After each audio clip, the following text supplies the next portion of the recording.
Olá, eu sou Adão Lopes, aluno do curso de Ciência da Computação pela Universidade Federal de Juiz de Fora.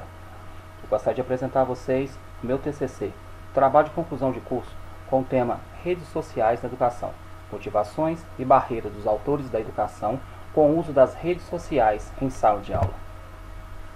O primeiro momento foi identificar algumas perguntas que pudessem nortear a nossa pesquisa. Como as escolas públicas de Ipatinga tratam as redes sociais? Como os professores das nossas escolas enxergam essas ferramentas tecnológicas e a possibilidade de serem usadas dentro da sala de aula? Será que os alunos já pensaram nessas possibilidades? Será que eles já em algum momento pararam para ver as redes sociais como uma possibilidade educacional? Será que realmente a escola e os alunos estariam nesse momento preparados para essa junção de redes sociais e educação? Como justificativa principal para esse tema, identificamos que existe uma geração considerada geração Z, aqueles nascidos do ano de 1990 para cá, numa sociedade completamente virtualizada, plugada o tempo inteiro. Eles têm peculiaridades que não podem ser ignoradas, mas elas precisam ser exploradas e maximizadas para que eles possam alcançar todo o seu potencial. Essa revolução tecnológica acontecida nas últimas décadas trouxe um novo momento para essa educação. E não importa se ela é educação pública ou se é uma educação particular. Os alunos já fazem parte dessa revolução. E eles chegam na sala de aula, eles chegam no ambiente escolar já com necessidades diferenciadas. Essa revolução tecnológica trouxe esse acesso ilimitado e instantâneo a esse volume de informações e conteúdos que a internet nos proporciona. Então, a fusão de todos esses recursos para a educação faz com que essa geração Z possa imaginar, possa crescer, possa vislumbrar um futuro cada vez maior, porque é imprescindível para que nesse momento eles tenham acesso a todo esse conhecimento usando todas as ferramentas possíveis. A internet móvel já é uma realidade. Todas as salas de aula você vai ver sempre um aluno que tem um smartphone, que tem um aparelho, tem um dispositivo que vai conseguir conectar essa internet. E infelizmente não dá para proibir esses alunos de entrarem na sala. As redes sociais também são uma gigantesca possibilidade porque é de fácil acesso e de fácil manipulação. E é identificado por cada um dos alunos como aquilo que eles querem aprender a fazer. Eles já gostam de fazer isso na sua vida pública. Então agora é o momento de ensiná-los a usar isso na sua vida acadêmica. Trazer para dentro da sala de aula com esse contexto social e educacional. Mesclar essas ferramentas no ato de educar, maximiza e potencializa todo o potencial e todo o projeto da educação. Porque a aceitação por parte dos alunos já seria instantânea, porque eles vivem nesses ambientes virtuais o tempo todo. Então esse trabalho tinha alguns objetivos. A primeira parte era verificar a eficácia do uso das redes sociais e dos ambientes virtuais de aprendizagem como essas ferramentas de ensino. Muitos trabalhos já foram feitos a respeito disso e a gente já tem essa comprovação de que realmente todo esse ferramental tecnológico já está à disposição do ensino. Pesquisar por algumas escolas aqui da cidade de Ipatinga que já fizessem uso dessas plataformas, principalmente do Facebook ou do WhatsApp, como apoio ao ensino tradicional dentro da sala de aula. Listar essas escolas que já têm essas plataformas em sala de aula e os resultados que os professores podem trazer dessa junção de redes sociais e educação e qual é o crescimento realmente apresentado na sala de aula pelos alunos que vivem essa realidade. Listar as maiores dificuldades apresentadas por professores e alunos para esse tipo de utilização e aplicação dessas ferramentas no ambiente educacional. Apontar as principais vantagens e desvantagens da utilização dessas redes sociais no ambiente escolar. Muitos objetivos, muitos focos para serem pesquisados. E nós fomos desenvolvendo ao ponto em que cada um desses objetivos iam sendo alcançados.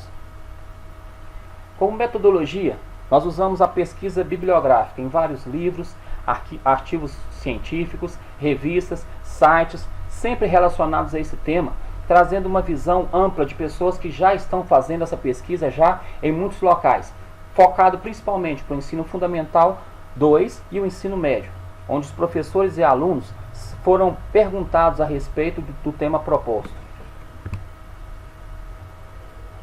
Então começamos a partir para uma pesquisa de campo, de foco qualitativo e quantitativo.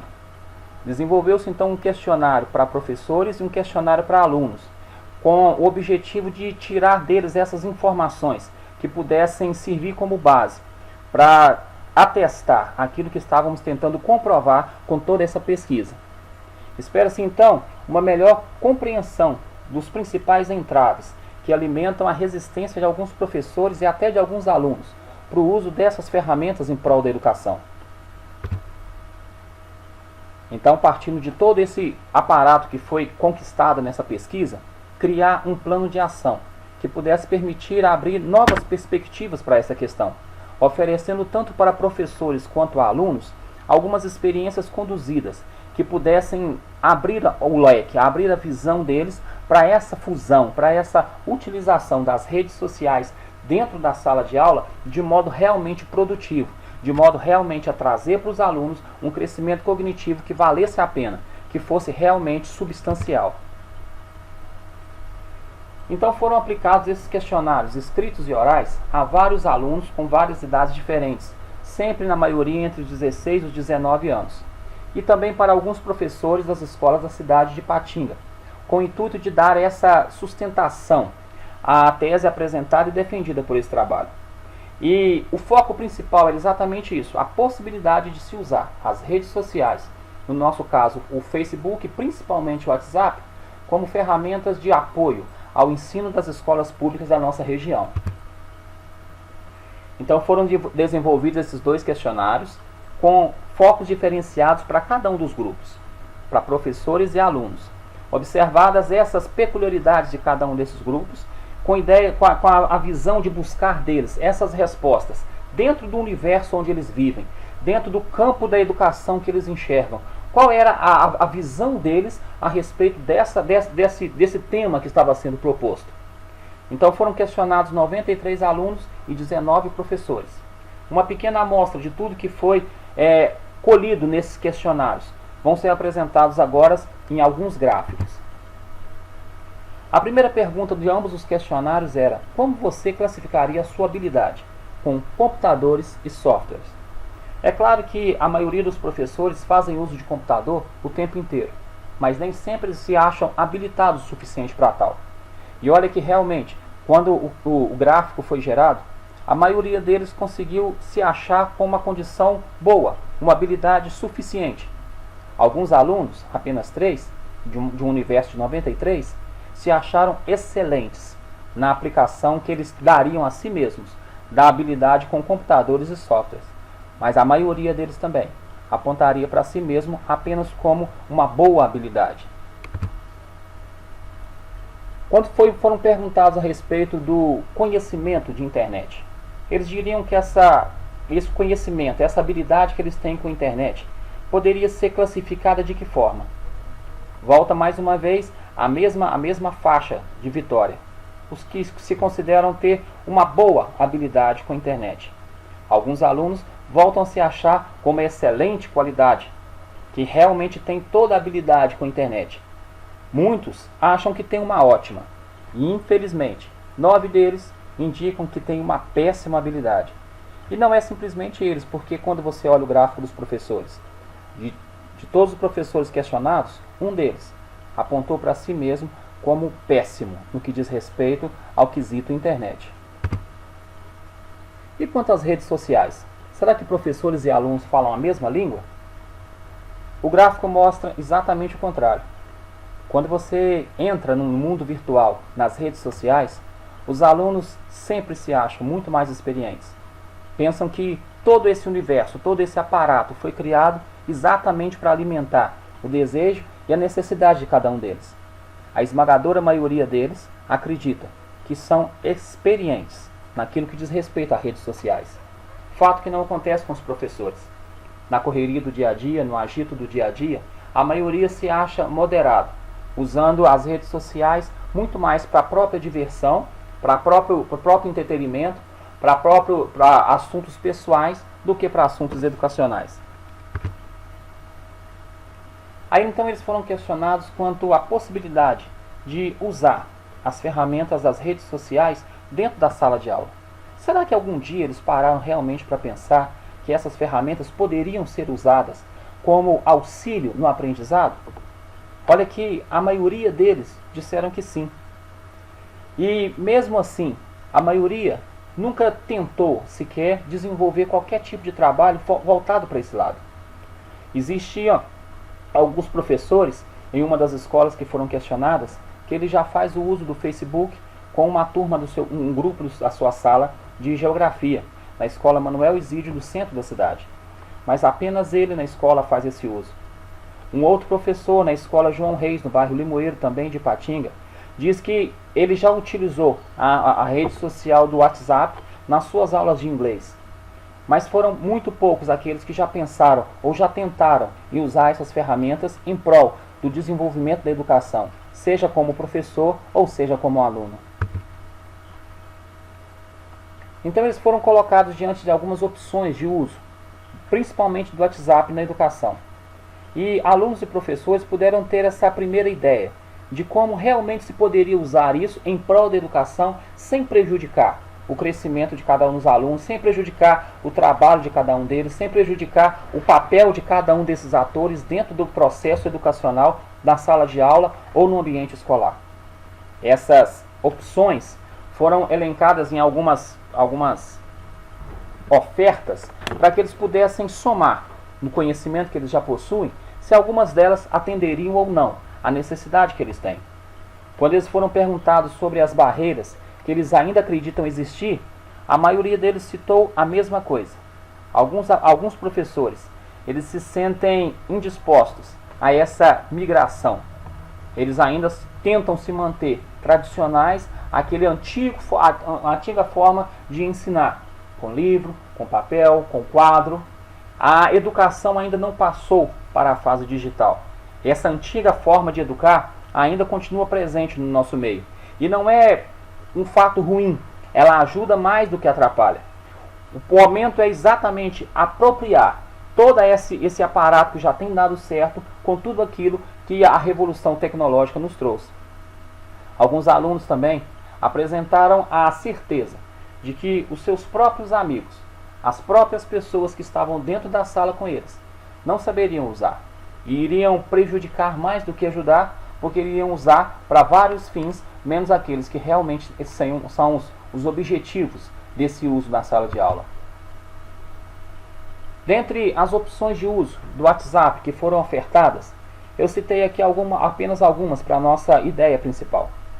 Uma delas seria criar um grupo de alunos da mesma turma, e outro criar um grupo de alunos com todos os alunos da sala de aula.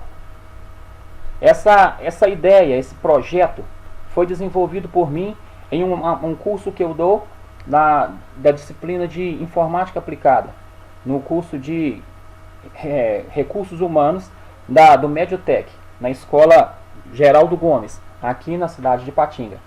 A primeira coisa que eu fiz assim que chegamos na sala foi criar um grupo com todos os alunos da sala, da turma, e por esse grupo a gente começou a trabalhar, a desenvolver a nossa atividade. As questões eram postas, as perguntas eram colocadas, os alunos, os próprios alunos, tinham a opção primeiro de responder, e quando a resposta deles não chegava ao objetivo principal, então eu como professor chegava para poder tentar dar à luz, muito mais do que responder, mas orientá-los a encontrar essas respostas. Quanto a revisar conteúdos das aulas que já foram dadas, esse recurso também foi muito utilizado, principalmente na preparação para trabalhos e avaliações. Criar esse grupo de debate sobre temas relacionados aos conteúdos que foram aplicados nas últimas aulas ou que serão aplicados nas próximas aulas, já preparando os alunos para que quando chegarem ao ambiente escolar, terem uma primeira ideia, uma primeira noção daquilo que vai ser falado. Quanto a professores, principalmente de inglês ou de português, a opção seria treinar a escrita e interpretação para essas disciplinas, porque eles poderiam gravar áudios e enviar para os professores, principalmente de línguas estrangeiras, para ver se a pronúncia estava correta, para professores de português se a escrita está correta, se todo o projeto está bem feito. Então existiam algumas opções, e entre as opções essas opções O próximo gráfico apresenta os que mais foram votados.